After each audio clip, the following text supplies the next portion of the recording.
Alright, y'all. It's Wednesday night. And I now have 2 steps painted. Now, last night I'd gone through and cut out and put the patch in this one. And I just did some refining on it today. I had to make a pie cut down here in order to get the pinch back together to get this line here on the step good and straight. So when I put the diamond plate on it, it'll, well, line up. Welded the brace in the back of this one just like the other one. And of course I painted up the rear guard. Doesn't look like much for 2 days worth of work, but this step was a whole lot worse off than the other one. It had a lot of holes all over here and there that I had to fill in. It was really warped. This back spot here was completely blown out. It was on the other one too, so I had to weld that gap up. And you can see where I did my pie cut there to get it straight again. This one I was constantly blowing holes in while I was trying to weld that patch in and weld up all the damage. There was a big old rust hole up in here. I welded to fill it in. It don't look too bad from the backside. Ain't the prettiest, but luckily all this here in the middle is just going to get covered with diamond plate, so the only thing that had to look good was out and around the border. Alright, y'all, I got some diamond plate to put on my steps. I'm going to start making me a template and get it cut out, get all the holes drilled, and get it mounted. I'll be back in a moment. Alright, so here's how I've decided to do my pattern. I just masked off the area of the recess and cut the corners. I'm going to carefully peel this off and stick it over there on that piece of diamond plate so I'll have a guide to cut it out with.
little bit of dust, but what y'all think? I think that's a lot better than what it looked before. It's gonna look real good up there on the truck. I won't be able to show you all that tonight. I should be able to show that to you tomorrow. Alright, the old girl's got some new diamond jewelry. Just got them sitting up there for now. There's our passenger side, all redone.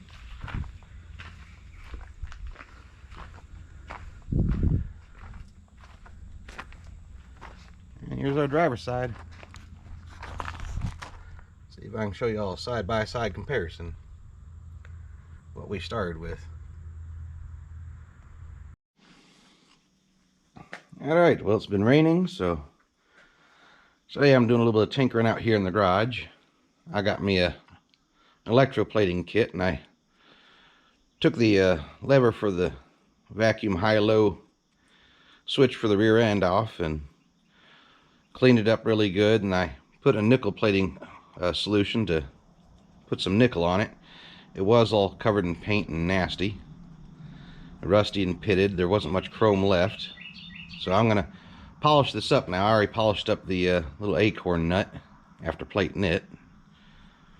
So I'm going to polish this up and see if it looks any better.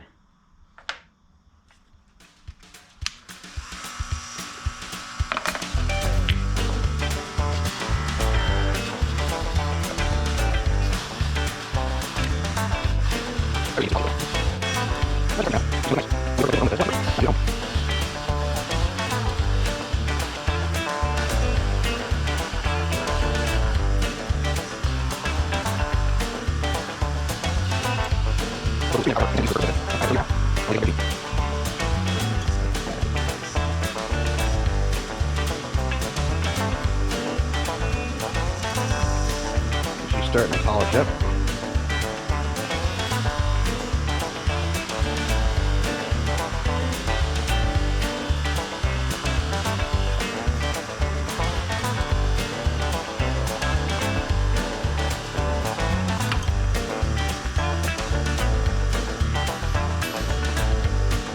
Well, I'm not going to bore you with this whole process. I'll go ahead and get this all shined up, and I'll bring you back to see what it looks like when it's finished.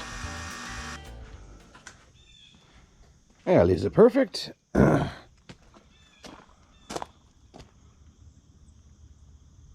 No, not by any stretch of the imagination, but it's definitely shinier.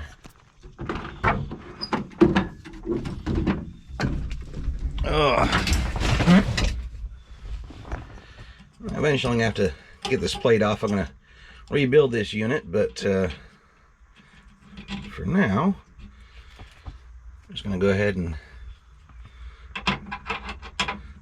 stick this back on here.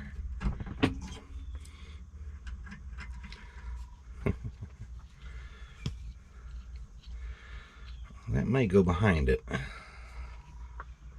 don't remember. But this will just keep me from losing it.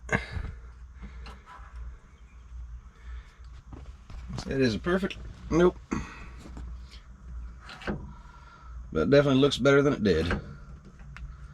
Yeah, I think that actually goes back behind there.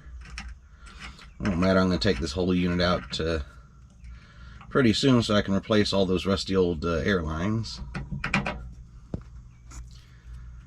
And when I do that, I'll see if I can carefully strip the paint off of that tag there. I'm going to try and do the same thing with the shift tag, but I might have to do that in place. Yeah, I think that went behind it.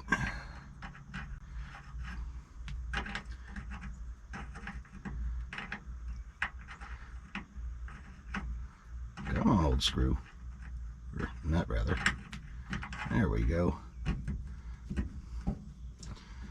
That'll be tight enough for now. Do some rubber bushings or something in there when I fully rebuild this little vacuum switch here. Now I think that's an improvement. Oh, my brake parts have arrived. Show you what I got going on with those.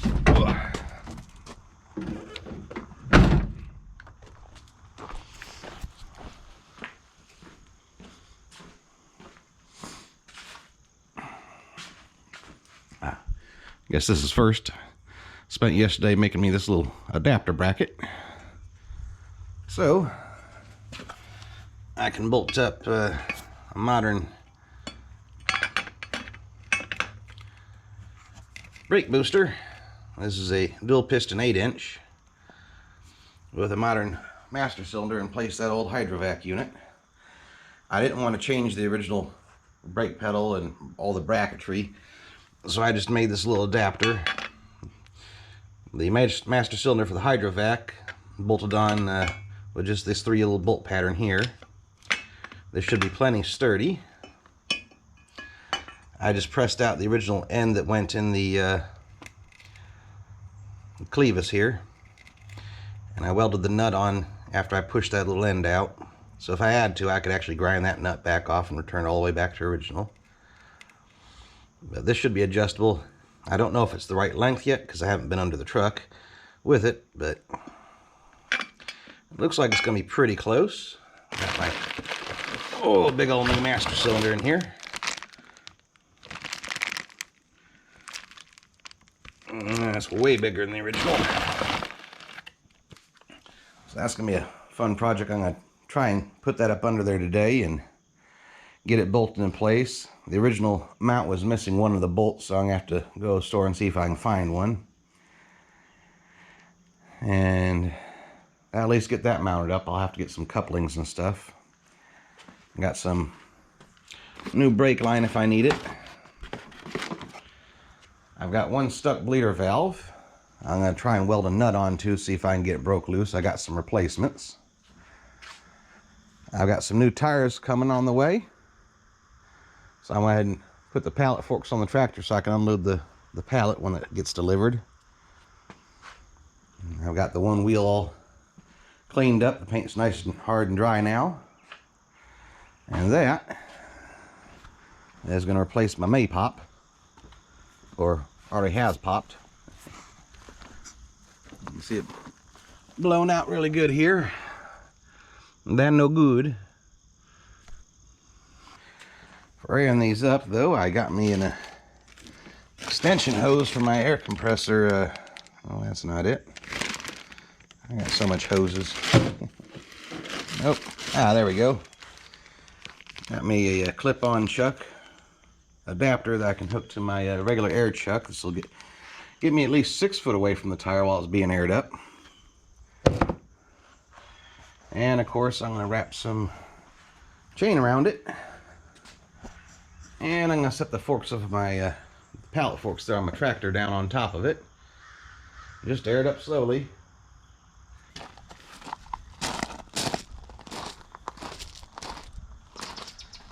These wheels that are on the truck actually look to be in a lot less rusty and a lot better shape than that spare was. An idea of how cruddy that spare was. This took me hours to take off, and it was full of water. So that's probably the worst of the rims. I did completely wire wheel it and clean it up. I got a bunch of lines left to take loose down under here where I was working on the brakes. I just cut through that old rubber. I'm probably just going to take this old vacuum tank down and just tap into the vacuum line coming off the intake for the brake booster. But these are covered in this insulation stuff is the air lines that run to the rear end, and they all rusty and cruddy in there, so they're going to come down. Brake lines here aren't doing too terribly bad. Right here where there's this union is where I'm going to tee off for the front and back with the new master cylinder. And I'm also going to probably have to install a inline pressure brake switch, because that's what was originally on here. Although it's going to need all brand new wires because these are all toasted. So I might do something different. I might just make a switch that works off the pedal itself. We'll see, but that's where that bracket's going to bolt up to. And I think I got the clevis with enough adjustment to where it should work right just the way it is. I got just enough clearance in the frame rail here for that brake booster, but unfortunately my master cylinder is going to be sitting further out here to where I'm not going to be able to get to it to fill it through that port. I'm okay with coming up here and maybe using a mirror to fill it, but I'd like to get a remote reservoir cap for it at some point, and maybe move the reservoir up somewhere it's easier to get to. Maybe put it over there next to the battery so I can just take off that panel there and fill up the brake fluid. We'll see. That's a problem for another day. I just want to get the brakes, I want to get pressure in the line so that I can see if there's any leaks anywhere. I'm pretty sure there are, but a lot of the lines don't actually look that bad, as you can tell. This isn't that rusty. It looks like they were replaced and redone at some point in time, because anything with brake lines this old should be all dust by now, and some of them were. The line that went between the original master cylinder up there and the hydrovac unit looks like it was the only one that was never replaced, and it fell apart in my fingers along with the old fuel line. So I'm pretty sure these have already been replaced at some point. I already swapped out the bleeder on that wheel cylinder up there when I was trying to test the old master cylinder. To no avail. I got no brake fluid because, well, it was just frozen. And there's a spring hook to the pedal that was bringing it back, so I wasn't actually pumping anything, just moving the pedal back and forth.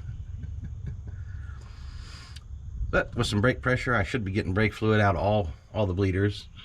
The one over there on the other side, it's one that's going to have to weld a nut on. See if I can't just get it out. And the rear has dual wheel cylinders, so they're going to be fun. I'm hoping to get these brakes bled out before the tires arrive, so that I can see if the wheel cylinders are any good, because you have to pull the axles in the rear of this to get to the wheel cylinders in the back, and I don't want to have to do that more than once. I don't want to try and fiddle with taking this old stake bed off until I get the brakes working and the tires good, because I don't want to be jostling this thing around too much.